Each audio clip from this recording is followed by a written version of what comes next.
알아서 제가 검은도에 가봤는데 그 테니스장, 영국 수병들이 쓰던 테니스장이 남아있더라고요. 예.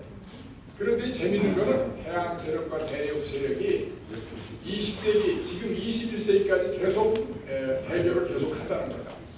그 2차 세계대전 이후에 동서냉전에는 미국과 소련의 양국 체제, 현재는 미국과 중국의 또 신냉전 체제라고 합니다. 그래서 해양 세력은 누구냐? 해양 세력은 주로 바다를 끼고 있는 미국, 일본, 서방 진영, 이렇게 소위 말해서 뭐 너무 바다라고 하기보다는 자유민주주의 푸른 빛깔의 세력입니다. 대륙 세력은 거대한 대륙이죠. 북극 밑에 있는 검은 곰들 크게 둘이 있죠. 러시아, 중국, 거기에 붙어서 있는 북한, 지금 이란, 또 시리아, 같이 동조하고 있는 세력이 뭐 베네수엘라, 쿠바 이런 나라들이에요. 이런 나라들을 통칭해서 대륙 세력이라고 할 수가 있겠습니다. 그 다음에 이제 지금 우리나라의 위기는 중국이 급부상함으로써 2010년 이후에 급격하게 지금 위기가 좀 닥쳐오고 있어요. 중국은 등소평 집권 이후에 개혁개방 정책을 했는데 등소평에는 저희 도광장에서 한 미국하고 붙으려면 한 50년 기다리라는데 시진핑이가 이걸 참지 못하고 돈 좀 벌었다고 지금 미국에 도전을 하고 있어요. 쉽게 얘기하면 서방이 2006년도에 WTO를 가입을 시켜줬어요. 그런데 그때는 이제 그러면 중국이 자유주의, 자유시장 경제 체제로 돼서 그러니까 서방하고 앞으로 잘해볼 수 있을 것이다. 체제도 변하고. 그런데 이 기대가 완전히 무너졌어요. 중국은 국가 자본주의 체제를 한 겁니다. 국가가 세장 속에다 자본주의를 가두고 국가가 마음대로 요리하는 국가 자본주의고 인민들은 가난하고 국가만 돈을 가지게 되는 그렇게 된 겁니다.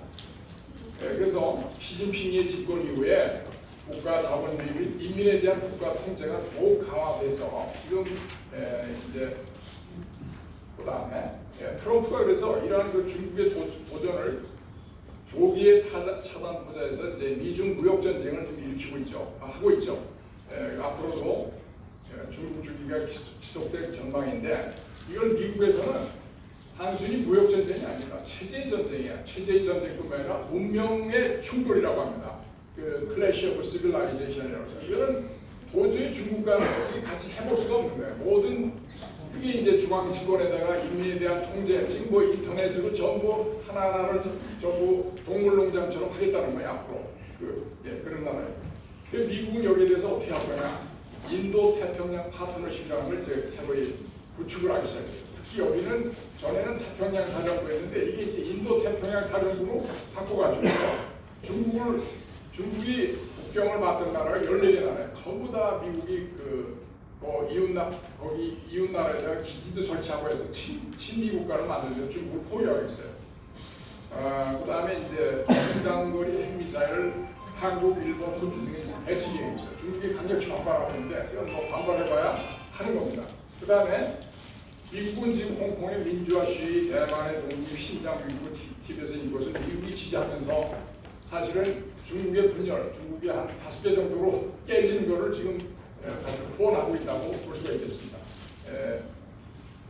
그러면 중국이 미국에 도전해서 이길 수 있을 것이냐? 저는 절대로 못 이긴다고 봅니다. 첫째로 군사력이 미국이 1000조의 GDP를 가지고 있는 나라인데 군사 예산도 그렇고 경제력도 그렇고 그 시스템이 미국은 정부 전체적인 시스템으로 움직이는 나라고 중국은 시진핑이 눈치만 보고 있어요. 그래서 밑에 부하들은 전부 강경바람만 쏟아내고 있습니다. 자, 그러면 대한민국의 현재를 보겠습니다. 제가 이제 이 박근혜 대통령 탄핵이나 최근의 이 상황은 중국이 급부상함으로써 소위 대륙 세력, 공산주의 세력이 급팽창한 거예요. 지금. 그래서 세월호 촛불 이런 것들도 이제 당연히 기획이 된 것이고 박근혜 대통령 가짜 뉴스로 해서 전 국민들을 기만했어요. 그런데 여기에 중국, 북한이 강력하게 밀었다는 것이죠. 그래서 이것은 체제 전쟁입니다. 결국 박근혜 대통령 탄핵 이후에 우리가 공산화로 지금 급격히 지금 이 정권이 몰리고 있잖아요. 명백히 중국하고 다 짜가지고 방금 문재인 대통령이 중국 가서 전부 뭐 했죠?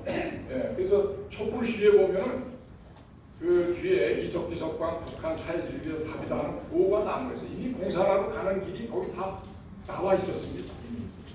자, 국내적으로는 또 민노총 전교조가 뭐 이것은 뭐 그야말로 전부 그 국민들 갖다가 전부 자경화시키는 하나의 그 정이 됐죠.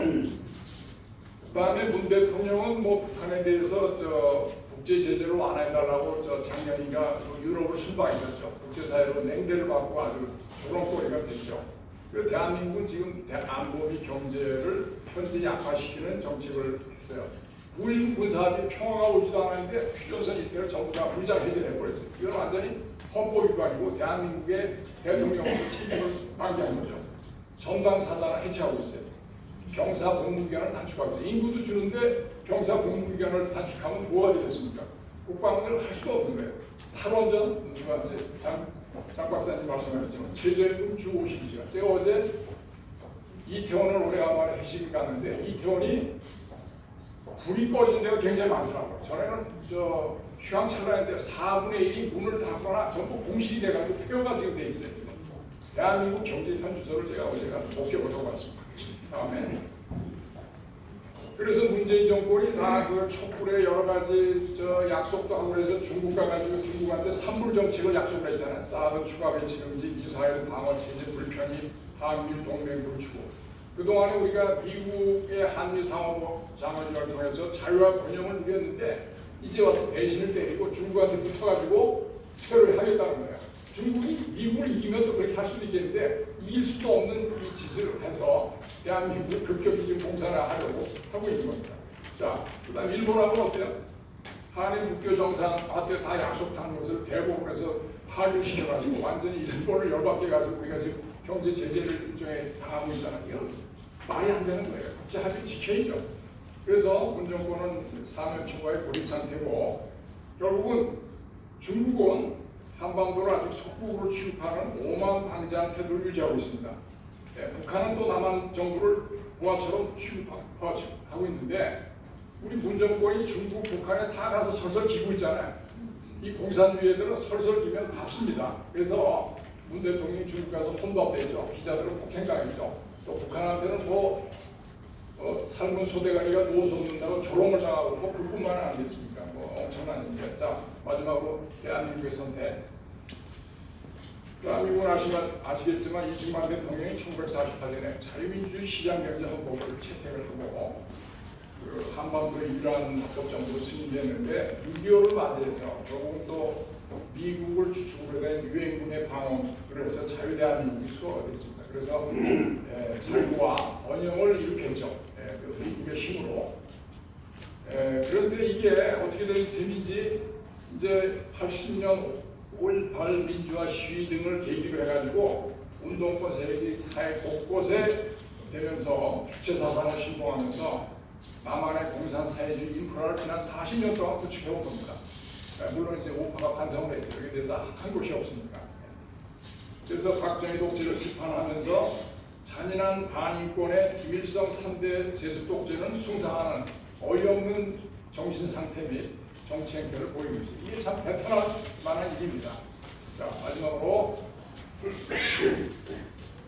지금 대한민국의 해방 이후에 엄청난 그 좌우 대립을 겪었고 옛날에도 공산주의 찬성하는 사람이 한 70, 80% 됐다고 하더라고요. 지금도 이대로 갔다가는 국민이 자발적으로 공산주의를 하겠다고 나올 판입니다. 그래서 제 친구가 서울대 교수가 있는데 최근에 무슨 어디 위원장을 하는데 나보고 그러더라고요. 어떻게 너 그런 자리를 하냐 그랬더니 우리가 언제 사회주의 해봤냐는 거예요. 이 사람들은 출세를 위해서는 공산주의고 사회주의고 다 그냥 해도 좋다는 얘기예요. 정신 나간 사람들이 너무 많습니다. 자, 지금 대한민국의 언론, 법조계, 종교계 등의 광범위하게 퍼진 붉은 세력들이 대놓고 대한민국 헌법을 파괴하는 행동을 서슴지 않고 있습니다. 헌법을 위반하고 국가를 정복하는 반영이 어제 추미애 장관이 인사를 단행했죠. 지금 수사 중에 있는 사건을 검찰총장하고 인사협의하게 되는 규정을 무시하고 한 거예요. 이거는 이제 직권남용으로 이미 변호사 단체에서 고발을 했죠. 친여 47명의 국회의원이 주한미군 철수를 아주 공개적으로 주장하는 이런 사태까지 왔습니다. 자, 마지막입니다. 그래서 결론적으로는 국내적으로 자유민주의 애국 시민들이 단결해서 선거혁명으로 헌법수호 세력이 다시 집권을 해야 되겠습니다. 그다음에 대통합일 보수 대통합을 이렇게. 그다음에 제가 아까 그랬지만 일본 메이지 시대 구국강경 정책으로 일본 갖다 강화했는데 우리 다시 신구국강경 정책으로 대한민국의 주목을 일으켜고 한밀 동맹을 강화하고 또 인도태평양 동맹에도 참여해서 해양 세력의 진정한 일원이 됩니다. 그러니까 자유를 잃으면 무엇 때문에 인간이 살겠습니까? 무엇 때문에 국가가 존재하고.